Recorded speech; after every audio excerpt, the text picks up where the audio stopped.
ఈరోజు ఒక టాస్క్ అండి, దొండకాయలు కట్ చేయడం టాస్క్ అయితే కంప్లీట్ అయింది. సో ఈ కర్రీ కూడా ఈజీగా ఇదే ఈజీ మెథడ్లో దొండకాయ కట్ చేసుకున్నట్టే దొండకాయ టమాటో కర్రీ కూడా ఎలా ప్రిపేర్ చేసుకోవాలో ఈజీగా అనేది చూసేద్దాం. కుక్కర్ అయితే పెట్టేసుకోండి స్టవ్ మీద. సో అందులో ఒక 2 టేబుల్ స్పూన్స్ ఆయిల్ వేసుకోండి. వేసుకున్నాక ఆవాలు, జీలకర్ర, సాయమినపప్పు, పోపు దినుసులు వేసేసుకోండి.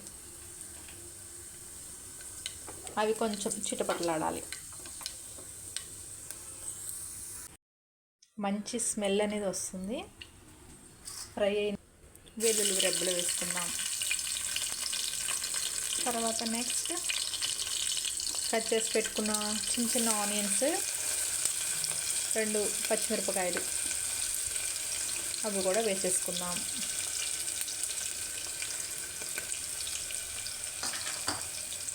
కట్ చేసి ముక్కలు వేసేసుకొని అవి ఒక్కసారి అలా ఫ్రై చేసేద్దాం.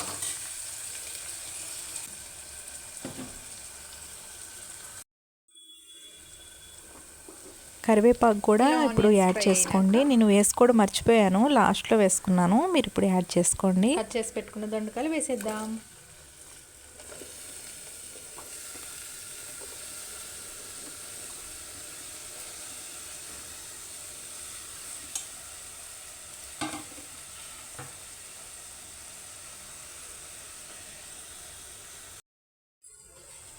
ఒకసారి కలిపేద్దాం.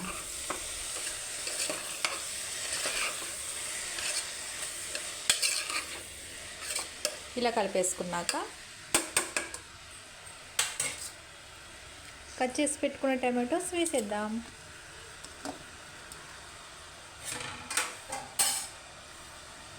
తర్వాత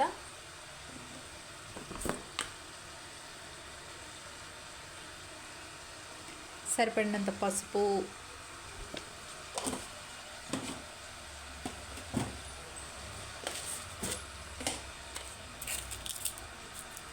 టేస్ట్కి సరిపడా ఉప్పు,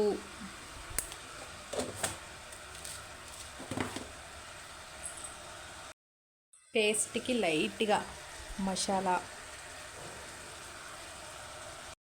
అనేది స్కిప్ చేయొచ్చు. ఉంటే వేసుకోండి, లేకపోతే లేదు. ఓకేనా? సో ఇది ఇలాగే ఉంచండి, కలపద్దు.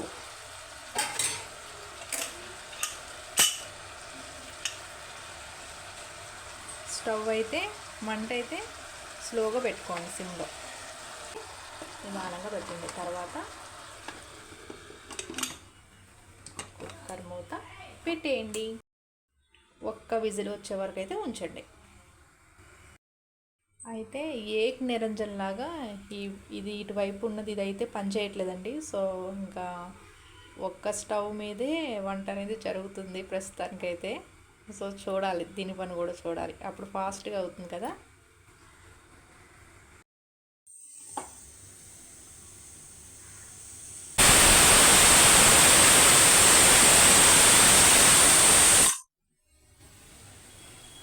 స్టవ్ ఆఫ్ చేసేద్దామండి. ఒక విజిల్ అయిపోయింది, వచ్చేసింది. చూద్దాము. ఓకే, పూర్తిగా ఓకే అండి, చల్లారిపోయింది. విజిల్ అనేది ఆవిరి మొత్తం పోయింది కదా. మనం కుక్కర్ మూత అయితే తీసేద్దాం.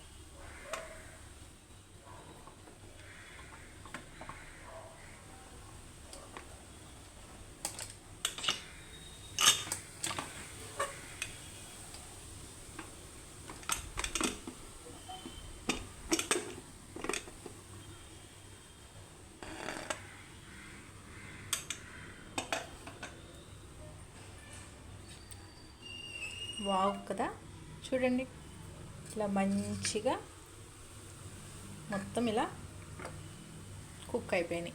ఇప్పుడు ఒకసారి మళ్ళీ మనం స్టవ్ వెలిగించేద్దాం. సో స్టవ్ వెలిగించానండి, మీడియం ఫ్లేమ్లో అయితే పెట్టేసుకున్నాను. తర్వాత ఇలా ఏం మనం కలపకుండా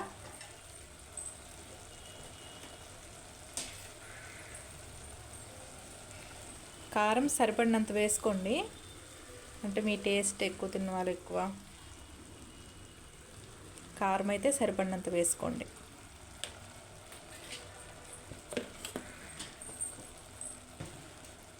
ఈ క్వాంటిటీ అయితే 1/2 కేజీ దొండకాయలండి, ఇవి 1/2 కేజీ దొండకాయలు అన్నమాట. ఇవి ఒక్కసారి నిదానంగా కలిపేసేసుకోండి.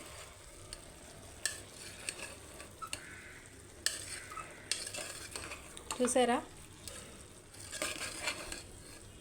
5 మినిట్స్ 10 మినిట్స్లో దొండకాయ కర్రీ అనేది ఫినిష్ అయిపోయింది. సో ఇలా మంచిగా కలిపేసుకోవాలి. సో ఇదిగోండి చూడండి. సో ఇలా మంచిగా కలిపేసుకున్నాక కొంచెం కొద్దిసేపు ఒక 5 మినిట్స్ పాటు దగ్గర వచ్చే వరకు అనమాట కుక్ అవ్వాలి. కారం వేసాం కదా. సో ఇదిగోండి ఒక 10 మినిట్స్ అండి, ఒక 10 నిమిషాలు ఇట్లా ఉంచండి. తర్వాత మనకి ఫినిష్ అయిపోతుంది దొండకాయ టమాటో కర్రీ. సో కొద్దిసేపు అట్లా సైడ్కి ఇట్లా పెట్టేద్దాం. అయిపోయినట్టండి. కొద్దిసేపు అయినాక ఒక 5 మినిట్స్ అయినాక మళ్ళీ మూత తీసేసి కలుపుకొని టేస్ట్ చూసుకోండి. కారం కానీ అంటే సాల్ట్ ఇవి సరిపోకపోతే వేసుకోండి. వేసుకున్నాక ఒక 2 మినిట్స్ ఉంచుకొని స్టవ్ ఆఫ్ చేసేయండి. దొండకాయ టమాటో కర్రీ అనేది రెడీ అయిపోతుంది. కుక్కర్లో ఇలా వంట చేయడం అనేది నాకన్నా నేనైతే అమ్మ దగ్గర నేర్చుకున్నానండి. సో అమ్మ అయితే ఇంకా చాలా బాగా ప్రిపేర్ చేస్తుంది, చాలా బాగా చేస్తుంది. సో ఇంకా చాలా ఇలా కుక్కర్లో అయితే ఇలా చాలా ఈజీ ప్రాసెస్లో దొండకాయ కర్రీయే కాదండి, చాలా కూడా చేసుకోవచ్చు. ఇంకా ముందు కూడా నేను ఆ రెసిపీస్ అనేది మీతో అయితే నేను షేర్ చేస్తాను. ఒకసారి చూసేద్దాము.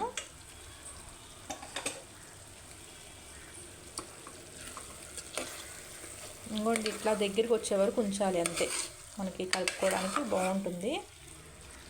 సో ఒకసారి టేస్ట్ కూడా చూసేస్తాను నేను.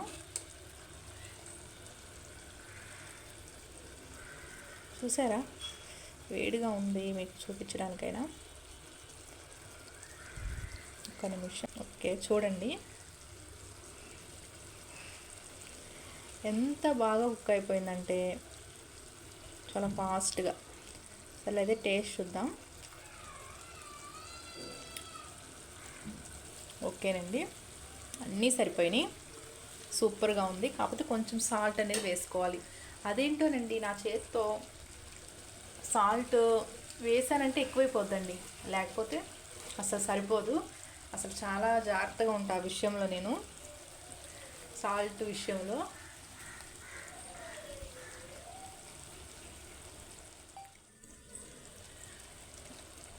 కొంచెం సాల్ట్ అయితే వేసేస్తాను.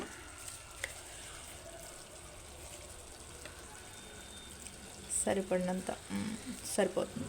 మళ్ళీ ఎక్కువైపోయింది అనుకోండి, తక్కువైపోయినా పర్వాలేదు, కానీ ఎక్కువైతే అస్సలు తినలేము కర్రీస్. అయితే నాకు సరిపోయినట్టు అనిపించింది, అందుకే నేను కొంచెం వేసేసుకున్నానండి.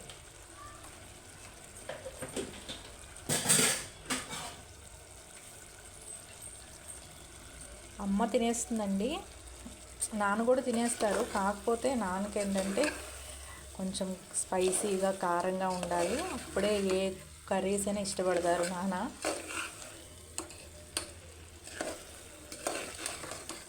ఒకసారి కలిపేసుకొని ఒక 5 మినిట్స్ అట్లా, ఎందుకంటే కారం కూడా వేసాను కదా, పచ్చివాసన అంతా పోవాలి. సో ఎక్కువ బాగా కలిపేసుకున్నా స్మాష్ అయిపోతాయి అన్నీ. సో కొద్దిసేపు ఉంచేసి ఆఫ్ చేసేద్దాం స్టవ్. క్లైమేట్ అయితే చాలా కూల్గా ఉందండి. నిన్నంతా వర్షమే, మార్నింగ్ కూడా లైట్గా చినుకులు పడి గాలి అయితే బాగా వేస్తుందండి, చల్లటి గాలి అనేది. అయితే కర్రీ చెప్పడం మర్చిపోయాను కదా, ఇగోండి ఇప్పుడు ఆయిల్ ఇట్లా కనిపిస్తుందా మీకు? సో అలా అయినప్పుడు కర్రీ అంత థిక్నెస్గా దగ్గరికి అలా రావాలి, పైన కొంచెం ఆయిల్ అనేది ఇట్లా మనకి పైకి రావాలి. సో ఆ టైంలో స్టవ్ అయితే ఆఫ్ చేసేయండి. ఎలా ఉందండి కర్రీ? సో ఈ కర్రీ టేస్ట్ అనేది ఎలా ఉందో నేను రైస్ వండుకున్నాక మీకు నేను చెప్తాను, ఓకేనా? బాగు కదా, చూస్తుంటేనే అస్సలు నాకైతే యమ్మీగా ఉంది. ఫాస్ట్గా రైస్ అనేది వండేసుకొని కుక్ చేసేసుకొని వేడివేడి అన్నంలో ఈ దొండకాయ కర్రీ వేసుకొని అలా అలా తింటే అబ్బా ఎంత బాగుంటుందంటే అంత టేస్టీగా ఉంటుందండి.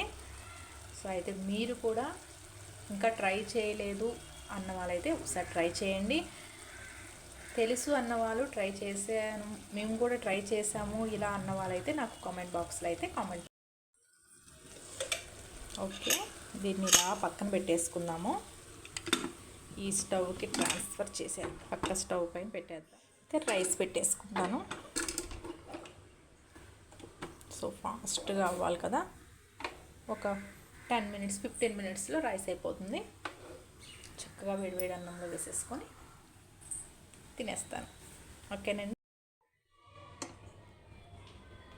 దొండకాయ టమాటో కర్రీ ఇది కూడా వేసేసుకుంటున్నా.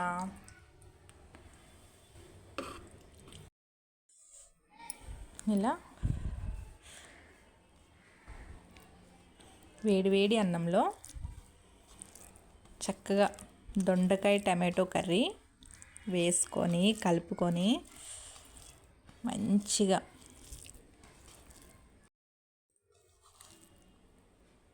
చక్కగా కొమ్ముత తీసుకొని. సూపర్ అండి, సూపర్ అండి. అబ్బా, ఓకేనండి, బాయ్ బాయ్.